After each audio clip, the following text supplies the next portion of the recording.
प्यारे देशवासियों, नमस्कार। जैसा कि आप सब जानते हैं, हमारे दो बहुत ही महत्वपूर्ण राष्ट्रीय त्यौहार हैं। बहुत बड़े त्यौहार हैं, देश के लिए सबसे ऊंचे दो त्यौहार हैं। एक त्यौहार वो है जिस दिन भारत आज़ाद हुआ था, यानी हमारा स्वाधीनता दिवस, इंडिपेंडेंस डे, 15 अगस्त 1947 को भारत आज़ाद हुआ था।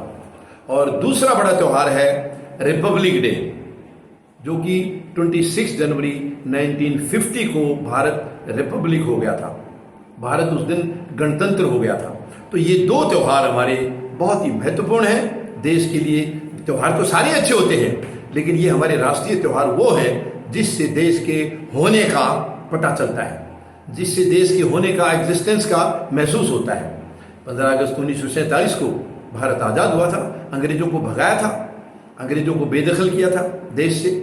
और 26 जनवरी 1950 को संविधान लागू हो गया था।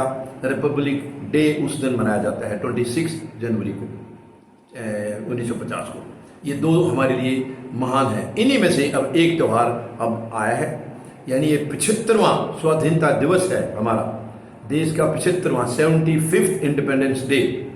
और मैं इस स्वाधीनता दिवस के उपलक्ष्य में परमपिता परमात्मा से प्रार्थना करता हूं कि पूरे देशवासियों का, चाहे वो भारत की धरती पर रह रहे हैं या विदेशों की धरती पर रह के भारत का नाम रोशन कर रहे हैं, उन सबको बहुत बहुत शुभकामनाएं, बहुत बहुत बधाई इस दिन की। और परमपिता परमात्मा से उनके श्री चरणों में मैं निवेदन करता हूं कि सबके परिवारों का कल्याण हो। ये आने वाला जो साल, ये अभी हमारा जो गणतंत्र दिवस है, ये ऐसा फले सबको, ऐसा पवित्र ये रहे कि खूब तरक्की हो, भारत देश की तरक्की हो, और हर परिवार की तरक्की हो, हमारे समाज की तरक्की हो। ऐसी मैं कामना करता हूँ, मैं ऐसी प्रभु से कामना करता हूँ। आप सबके लिए शुभकामनाएं और बहुत बहुत बधाई देता हूँ। अब यहाँ पर एक चीज़ मैं ज़रूर याद आपसे कहना चाहूँगा कि ये जो आज़ादी हमें मिली थी, ये इतनी आसानी से नहीं मिली थी, बहुत मुश्किल से मिली थी आज़ादी, बहुत मुश्किल से। कितने संघर्ष हुए हैं इसमें। हालांकि इसमें कुछ लोगों ने गद्दारियां भी की थी, कुछ लोगों ने अंग्रेजों का साथ दिया था। ये दुख की बात है, दुख की बात है। कुछ लोगों ने अंग्रेजों का साथ दिया है, आज वो अपने आप को सबसे बड़ा राष्ट्रवादी मानते हैं। ये शर्म की बात है। खैर, वो हमारा आज का विषय वो नहीं है, लेकिन ये सच में ये जो आज़ादी हासिल हुई थी, ये संघर्ष कोई आसान नहीं था, बहुत कठिन संघर्ष था, बहुत कड़ा संघर्ष था। और उस संघर्ष में कितने महान वीर हमारे कम उम्र में, यंग उम्र में, 22-23 साल में अपनी कुर्बानियां देकर चले गए, क्योंकि उनके लिए भारत देश ही सब कुछ था। वो भारत देश को अपना सब कुछ मानते थे, अपने परिवार को अपना नहीं माना उन्होंने, पर सर्वप्रथम देश को माना है, देश को माना। आप देखिए, रोंगटे खड़े हो जाते हैं जब हम उनकी शहादत की तरफ देखते हैं, उनके संघर्ष की तरफ देखते हैं, उनकी कुर्बानियों की तरफ देखते हैं, तो रोंगटे खड़े हो जाते हैं। ऐसा जज्बा था उनमें।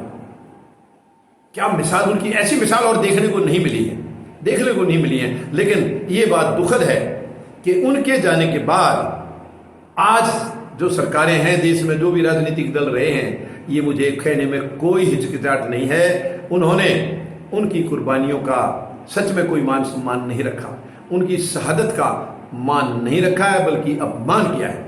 और कितनों ने तो ये भी कहा है कि वो आतंकवादी थे। शर्म आनी चाहिए ऐसी राजनीतिक दल को, या ऐसी सरकार को, या ऐसी सरकार का कोई मुखिया भी अगर ऐसा बोलता है तो ये उसके लिए डूब मरने की बात है, शर्म की बात है। वो कितना नीचा दिखा रहे हैं उनके संघर्ष को, जबकि उनके संघर्ष के बगैर अंग्रेज यहाँ से कभी नहीं जाते, कभी नहीं जाते। ये उन्हीं के संघर्ष की देन है, उनके संघर्ष की देन है कि जो अंग्रेजों को यहाँ से जाना पड़ा, अंग्रेजों को यहाँ पर दम घुटने लग गया। जो कि तानाशाही के तरीके से शासन कर रहे थे, उनका दम घुटने लग गया कि उन महान बलिदानियों के जज्बे की वजह से। लेकिन आज उनके जज्बे को सब भुला के बैठे हैं, सब भुला के बैठे हैं। मैं निवेदन करूंगा 140 करोड़ लोगों से, हमें सरकारों को भी सबक देना चाहिए। सरकारों को ये सिखाना है कि आज तुम लोग जो सियासत में बैठे हो, काले अंग्रेज, ये उन्हीं की मेहरबानी से बैठे हो, लेकिन तुमने उनकी शहादत का अपमान किया है, उनको कभी शहीद नहीं माना है। ये सच में शर्म की बात है, ये डूब मरने की बात है। मैं 140 करोड़ लोगों से निवेदन करता हूं कि हमारे लिए ये एक गौरव का वक्त है उनको याद करने का। इस स्वाधीनता दिवस के उपलक्ष्य में इस मौके पर हमें उनको याद करना चाहिए और उनको सच्ची श्रद्धांजलि यही होगी कि आज हम एक संकल्प लें, आज हम एक कमिटमेंट करें अपने आप से कि हमें हर हालत में उनके बलिदान की कीमत को बिल्कुल हमेशा जिंदा रखना होगा, उनकी कदर करनी होगी। आज भारत अगर आज़ादी की सांस ले रहा है तो ये उन्हीं की कुर्बानी की वजह से है। उन्होंने हमारे कल को सुरक्षित करने के लिए अपने आज को मिटा दिया था और हम उनकी उस कुर्बानी को भूल बैठे हैं। आइए हम फिर से संकल्प लें कि हम हमेशा उनको याद रखेंगे और उसके बाद आज़ादी दिलाने के बाद जो हमारे वीर सैनिक इस आज़ादी की रक्षा करते करते जो शहीद हुए हैं उनको भी मैं इस मौके पर नमन करना चाहूँगा। आइए उनको भी याद करें। तो आप सबको बहुत बहुत बधाई, बहुत बहुत शुभकामनाएं 75वें स्वाधीनता दिवस की। धन्यवाद। जय जवान,